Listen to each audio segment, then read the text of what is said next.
My dad implemented in 1999 the Muhammad Ali Act, they just call it the Ali Act now. My dad was inspired to create this act to protect boxers like him. The major forces in that act is stemmed upon his experience in the 60s. Several commissions, they told him he couldn't fight in certain states, couldn't earn a living, and they stripped his license. Because of his experience, he wanted to help future boxers and fighters. And also, he really thought it was important that this act promoted honorable competition while maintaining the dignity of the industry of the sport. How important was his ability to envision what the future could be? Very.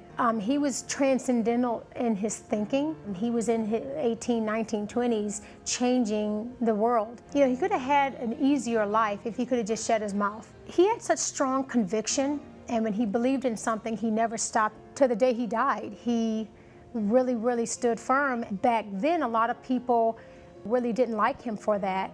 But 20, 30 years later, people started to realize that he was right after all. I don't think there was a day when your father wasn't relevant in the world.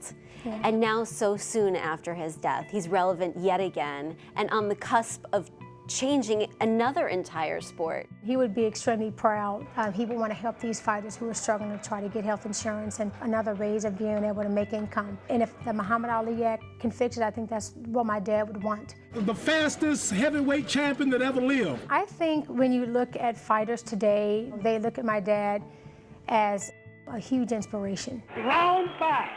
This will be no contest. I don't know if you've heard of my dad, you know, writing the shortest speech of all time, and the speech is me, we. Just taking a little time to forget about it. It really takes numbers, force to come together to make change in laws and policies and government. So for those who, you know, maybe are a little hesitant, my dad created this reform for you, for the fighter, to protect you, so that you can have money when you retire. He saw a lot of boxers who financially didn't have money when they passed, and my dad didn't like that. He really didn't want to see fighters suffer because they're doing what they love. Some people say that your father's fight in Japan, that really was a precursor to mixed martial arts because he had the courage to go out of his comfort zone and fight a wrestler. My dad was one of those courageous fighters where he always pushed himself harder to do things that was not so comfortable doing, and I think that's why they call him the greatest. Float like a butterfly, sting like a bee. What does that mean to you and your family? Oh, I just, when I hear that, I still think that my dad's here. And I miss him.